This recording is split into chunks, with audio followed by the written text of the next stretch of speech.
Praise the lord. Good morning. ఎలా ఉన్నారు? మరి ఒకసారి మీ ముందుకు రావడానికి ప్రభు ఇచ్చిన కృపకై దేవునికి స్తోత్రాలు చెల్లిస్తూ ఉన్నాను. ఈరోజు మన వాక్య భాగము మరి లోయ గుమ్మం గురించి మనం ధ్యానించుకోబోతున్నామండి. గత 3-4 రోజుల నుంచి మనము యెరూషలేము యొక్క 12 గుమ్మాల గురించి ధ్యానించుకుంటున్నాము. ఈరోజు 4వ గుమ్మము లోయ గుమ్మము గురించి మనం ధ్యానిస్తూ ఉన్నాం. ఈ లోయ గుమ్మము దగ్గర 2 లోయలు ఉంటాయి. ఒకటి హిన్నోము లోయ, రెండోది కిద్రోను లోయ.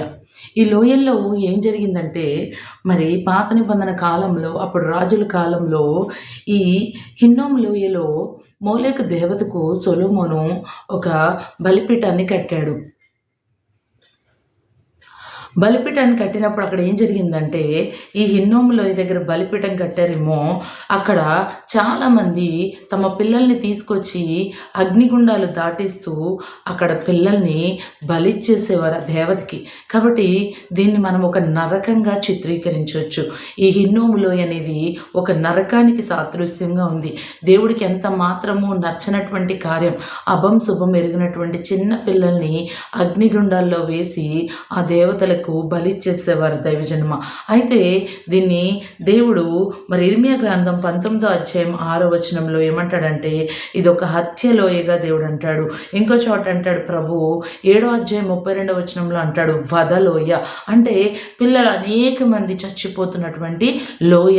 ఈ లోయ, ఈ హిన్నోము లోయ దేనికి సాదృశ్యంగా ఉందంటే నరకానికి సాదృశ్యంగా ఉన్నది. ఈ కిద్రోను లోయ దేనికి సాదృశ్యంగా ఉందంటే, మరి చూస్తే మనము మొదటి రాజులు 15వ అధ్యాయం 13వ వచనంలో ఉంటుంది. అక్కడ విగ్రహాలను, అలాగే ఆ విగ్రహాలకి ఆరాధన చేసే వస్తువులు ఉంటాయి కదండి. సో ఇవన్నీ కూడా మరి యెరూషలేము మందిరాన్ని మరి ఆ రాజులు పవిత్రపరిచినప్పుడు ఏం చేసేవారంటే, ఈ వస్తువులన్నీ కూడా తీసుకెళ్ళి ఈ కిద్రోను లోయలో పడవేసేవారు, ఈ కిద్రోను లోయలో కాల్చివేసేవారు అనమాట. సో ఈ 2 లోయలు కూడా మరి ఒక లోయేమో నరకానికి సాదృశ్యంగా ఉంది, ఒక లోయేమో మన జీవితాల్లో ఉన్నటువంటి విగ్రహాలు తీసివేసుకోవడానికి సాదృశ్యంగా ఉంది. సో ఈ హిన్నోము లోయ మరి ఎవరు ఆ బలిపీఠాన్ని కొట్టివేశారంటే, యోషియా రాజు కాలంలో ఈ యోషియా అనే ఆయన మరి బలిపీఠాన్ని కొట్టివేశాడు. సొలొమోన్ని అక్కడ మొలేకు దేవతకి గుడి కట్టిస్తే ఆహాబ్ రాజు, మనష్షే వీళ్ళందరూ కూడా ఆ అగ్నిగుండాల్లో పిల్లల్ని మరి బలిచ్చేసేవారు. అలాంటి పరిస్థితులు అక్కడ ఉండేవి దైవజన్మ. మరి ఇప్పుడు మనం చూస్తే ఈ లోయ అనుభవాలు ఏంటంటే శ్రమలు. ఈ లోయ అనుభవాలు ఇంకా మనం చెప్పాలంటే మన జీవితంలో మనకి ఎదురయ్యేటువంటి శ్రమలు, ఇంకా చెప్పాలంటే పరిస్థితులు ఛాలెంజింగ్గా అయిపోతాయి ఒక్కొక్కసారి మనకి. ఇంకా మన జీవితంలో ఒక్కొక్కసారి చాలా లో పాయింట్స్కి వెళ్ళిపోతాం. మరి ఇంకా కఠినమైన ఆత్మీయ అనుభవాల్లో గుండా మనం వెళ్తాం, ఓటమి అనుభవిస్తూ ఉంటాం, ఇంకా నిరుత్సాహాన్ని అనుభవిస్తూ ఉంటాం, నష్టాన్ని అనుభవిస్తూ ఉంటాం, వేదన అనుభవిస్తూ ఉంటాం.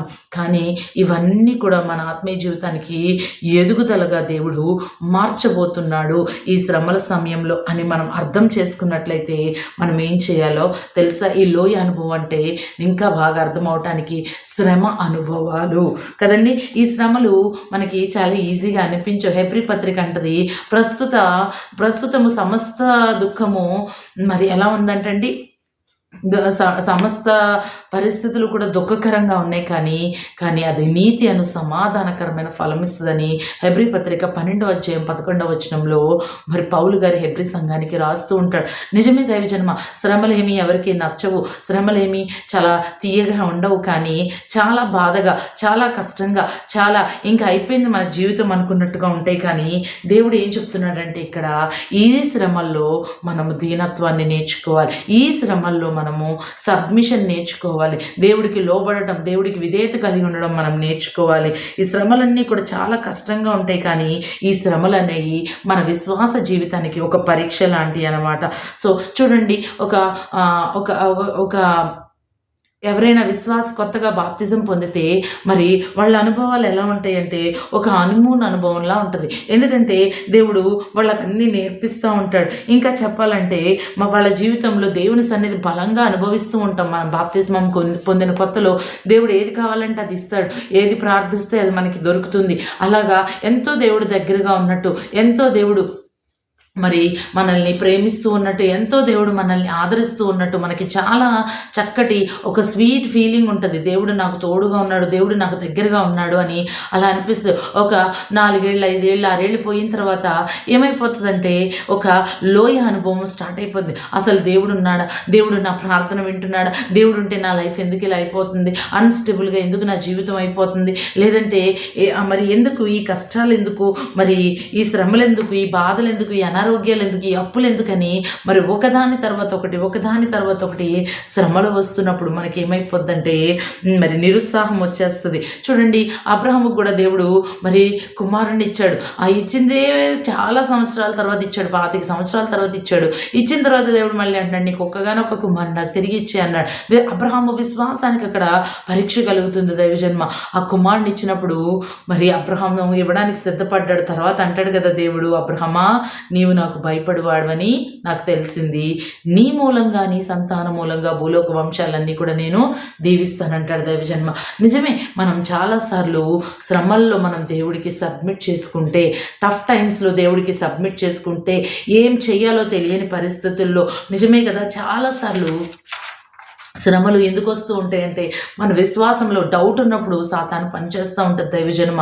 ఇంకా చెప్పాలంటే డిస్కరేజ్మెంట్, అంటే ఇంకా నేనేం చేయలేనులే, ఇంకా నా వల్ల కాదులే, ఈ భక్తి జీవితం నా వల్ల కాదులే, ఇంకా కొనసాగించడం నా వల్ల కాదులే అని నిరుత్సాహపడిపోయినప్పుడు, ఇంకా చెప్పాలంటే డిసప్పాయింట్మెంట్, అంటే అందరూ బాగానే ఉన్నారు, నాకే ఎందుకు ఇలా అవుతుంది అనే ఫీలింగ్ వచ్చినప్పుడు సాతాను పనిచేస్తూ ఉంటుంది. ఇంకా చెప్పాలంటే మరి దేవుణ్ణి మనం అంటే మన వల్ల దేవుడికి ఓటమి కలుగుద్ది, సాతానికి దేవుడికి మన మీద ఛాలెంజ్ జరుగుద్ది అనమాట. ఛాలెంజ్ జరిగినప్పుడు మనం దేవుడిని ఓడిపోయేలాగా చేసామనుకోండి, అప్పుడు సాతాను మన మీద పని చేస్తూ ఉంటుంది. మనం శరీరానికి ఎక్కువ ఆస్కారం ఇస్తే సాతాను పని చేస్తూ ఉంటుంది. ఇంకా ఏ నిర్ణయాలు తీసుకోవాలో తెలియనప్పుడు సాతాను పని చేస్తూ ఉంటుంది. ఇంకా చెప్పాలంటే మన ఫ్యామిలీ, ఫ్రెండ్స్ మన నుంచి దూరం అయిపోయినప్పుడు మా సాతాను పని చేస్తూ ఉంటుంది. ఇంకా చెప్పాలంటే మనకి ఇష్టమైన వారు మరణించినప్పుడు సాతాను పనిచేస్తూ ఉంటుంది. ఇవే లోయ అనుభవాలండి. సాతానికి మన జీవితంలో అవకాశం దొరికినప్పుడు వాడిని మనం ఎలా నాశనం చేసేద్దామా, దేవుడికి దూరం చేసేద్దామా, విశ్వాస భ్రష్టులుగా చేసేద్దామా అని ఎదురు చూస్తూ ఉంటాడు. కానీ పౌలు తిమోతికి అంటాడు కదా, నా కుమారుడా, క్రీస్తు యేసునందున్న కృపచేత బలవంతుడు కమ్ము, విశ్వాసమును మంచి మనస్సాక్షి కలుగు. కొందరు దాన్ని విడిచిపెట్టి విశ్వాస విషయమే బద్దలైపోయారు. మరి నువ్వు అలా ఉండొద్దు, దేవుని కృపచేత నువ్వు బలవంతుడుగా ఉండాలని చెప్తాడు. నిజమే దైవజన్మ, క్రైస్తవ జీవితంలో ఎన్నో శ్రమలు, ఎన్నో ఆటుపోట్లు, ఎన్నో ఇరుకులు, ఎన్నో ఇబ్బందులు అందరికీ వచ్చినట్లే, లోకంలో వచ్చిన వారికి వచ్చినట్లే మనకి కూడా వస్తాయి. కానీ ఆ సమయంలో కూడా నీ విశ్వాసానికి పరీక్ష. ఏం చేశాడులే దేవుడు, దేవుడే ఉంటే మాకు ఎందుకు ఇలా జరుగుద్దే, ఇంత పరిచర్య చేస్తే దేవుడు మమ్మల్ని ఎందుకు ఇంత అన్యాయం చేశాడు అనే ఫీలింగ్స్ నీలో రాకూడదు. ఏది చేసినా అది దేవుని చిత్తమని. చూడండి, యేసుప్రభు వారు మరి దేవుని వాక్యం చెప్తుంది, ఆయన మరణించడానికే భూమి మీదకి వచ్చాడంటండి. ఆయన మరణించడానికి భూమి మీదకి వచ్చాడు. ఆయన కుమారుడయ్యుండియో, యేసయ్య తండ్రికి కుమారుడయ్యుండియో ఆయన పొందిన శ్రమల ద్వారా యేసయ్యే విధేయత నేర్చుకున్నాడంట దైవజన్మ. మన మాదిరి యేసయ్యే కదా. యోబుకు కూడా ఎన్నో శ్రమలు వచ్చినాయి. ఆ శ్రమల టైంలో దేవుని వాక్యం చెప్తుంది, యోబు తన నోటి మాటతో ఏ పాపము కూడా చేయలేదంట దైవజన్మ. ఇంకా పైగా అంటున్నాడు తెలుసా, ఆ పరిస్థితిలో దేవుని వాక్యం నిజమని నమ్మాలి, దేవుని వాక్యం సత్యమన్నట్టుగా మనం ప్రవర్తించాలి దైవజన్మ. మనం విశ్వాసపు అడుగులు మనం ముందుకి వెయ్యాలి. హల్లెలూయా. ఎందుకంటే చూడండి, విశ్వాసపు అడుగులు మనం ముందుకు వెయ్యాలి. ఎందుకంటే వాక్యం అనేది నిజం. ఆ వాక్య ప్రకారంగా మనం ఆ శ్రమల సమయంలో ప్రవర్తించుదుముగాక. ఎందుకంటే ఆ సమయంలో ఎలా ప్రవర్తించాలో మనకు అర్థం కాదు, ఏం బిహేవ్ చేయాలో మనకు అర్థం కాదు, ఏది మాట్లాడాలో ఏది మాట్లాడకూడదో అర్థం కాదు. కానీ మనం త్వరపడి నోరు జారితే దేవుడి కృపను పోగొట్టుకుంటాం దైవజన్మ. కాబట్టి శ్రమలు వచ్చినప్పుడు మనం ఏం చేయాలంటే, ఈ శ్రమలు మన ఆత్మీయ ఎదుగుదలకి, ఇంకా మరి స్టార్టింగ్లో రక్షణ పొందిన కొత్తలో దేవుడు మన తప్పులు ఏం చెప్పడండి, చక్కగా అన్నీ కూడా మరి అన్నీ టేక్ ఇట్ ఫర్ గ్రాంటెడ్గా అన్నీ దేవుడిని అడిగేస్తూ ఉంటాం, పొందుకుంటూ ఉంటాం. కానీ ఈ శ్రమల సమయంలో దేవుడు నీలో ఉన్నటువంటి విగ్రహాలు, నువ్వు దేవుడి కంటే దేన్ని ఎక్కువ ప్రేమిస్తున్నావో మరి అలాంటివన్నీ కూడా దేవుడు దూరం చేస్తూ ఉంటాడు. దేవుడు మరి హెబ్రీ పత్రిక 12వ అధ్యాయంలో ఉంటది గదా! ప్రస్తుతము సమస్త శిక్ష దుఃఖకరంగా అంటే దేవుడు శ్రమల గుండా నడిపిస్తున్నప్పుడు అది మనకి చాలా దుఃఖం అనిపిస్తది. చాలా వేదన అనిపిస్తది. కానీ అది తర్వాత మనకు ఒక స్వీట్ మరి ఫలాన్ని ఇస్తది. కాబట్టి దైవజన్మ శ్రమల్లో మనం కృంగిపోకూడదు. చాలా సార్లు మన విశ్వాసానికి పరీక్ష కలుగుతూ ఉంటది. శ్రమలు కలిగినప్పుడు దీనత్వాన్ని మనం నేర్చుకోవాలి. మరి దేవుని వాక్యం చెప్తుంది, ఆయన దీనత్వాన్ని బట్టి ఆయనకి న్యాయ విమర్శ దొరకలేదంటే యేసయ్యకి న్యాయ విమర్శ దొరకలేదు. కాబట్టి శ్రమల్లో ఏం చేయాలంటే దేవుడు తగిన సమయంలో నిన్ను హెచ్చించినట్లు ఆయన బలిష్టమైన చేతి కింద నువ్వు దీన మనసు కలిగి ఉండాలి దైవజనమా. ఎందుకంటే యేసయ్య కూడా ఆయన సిలువ మరణం పొందినంతగా తాను తగ్గించుకున్నాడు దైవజన్మ. కాబట్టి శ్రమల్లో ఏదో అయిపోయిందని ఏదో వింత సంభవించినట్లుగా మనం ఉండకుండా దేవుని యొక్క చిత్తానికి మనం అప్పగించుకుందుము గాక. మరి దీనత్వాన్ని నేర్చుకుందుము గాక. యేసయ్య మన మాదిరి. కాబట్టి మరి దావీదు కూడా అంటున్నాడు, శ్రమ కలుగక మునుపు నేను త్రోవ విడిచాను, శ్రమ కలిగిన తర్వాత నీ ఆజ్ఞల మార్గంలో నేను నడుస్తున్నాను అంటాడు. మరి యోబుకు కూడా ఎన్నో శ్రమలు వచ్చినాయండి. ఆ శ్రమల్లో నేను చావను సజీవిన యెహోవా క్రియలు వివరిస్తానంటున్నాడు. ఇంక అయిపోయింది నా పని అని అనట్లేదండి. కాబట్టి శ్రమలు నిన్ను పరిశుద్ధపరుస్తాయి, దేవునికి దగ్గరగా చేస్తాయి, ఆత్మీయతలో నువ్వు ఎదిగేలాగా చేస్తాయి, ఇంకా దేవుడిని హత్తుకునేలాగా ఆయన మీద పూర్ణముగా ఆనుకునేలాగా దేవుని సన్నిధిలో నువ్వు నిలబడేలాగా శ్రమలు నిన్ను పరిశుద్ధపరుస్తాయి. కనుక దైవజన్మ ఈ శ్రమల కాలంలో కృంగిపోవద్దు, ధైర్యపడద్దు, వెనకడుగు వేయొద్దు. శక్తిని నింపుకో, బలాన్ని నింపుకో, నీ విశ్వాసపు ట్యాంకుని నింపుకుని మరి ఆ విశ్వాస ప్రకారంగా అడుగులు వేయుదువుగాక. ఆమేన్.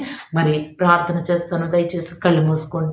స్తోత్రం తండ్రి, స్తోత్రం ప్రభువా. ఈరోజు నాయన లోయ గుమ్మము నాయన వ్యాలీ ఆఫ్ గేట్ అంటే it's a gate of humility, అంటే దీనత్వానికి ద్వారాలు తెరిచే శ్రమల్లో దీనత్వం నేర్చుకోవాలంటున్నావు ప్రభా, శ్రమల్లో విధేయత నేర్చుకోవాలంటున్నావు. నిజమే తండ్రి, ఈ లోకంలో ప్రభా శ్రమ కలుగుతుంది, అయినను మీరు ధైర్యం తెచ్చుకోండి, నేను ఈ లోకాన్ని జయించానంటున్నావు తండ్రి. నాయన అవును, లోకంలో ప్రభా సంతోషమే కాదు దుఃఖము ఉంటుంది, సంతోషం ఉంటుంది. కాబట్టి నాయన శ్రమల్లో కృంగిపోకుండా కదిలిపోకుండా నీ కృపను మాకు దయచేయండి. ప్రతి ఒక్కరికి కూడా ధైర్యం ఇచ్చి నడిపించమని యేసయ్య నామములో అడిగి వేడుకుంటూ ఉన్నాను తండ్రి.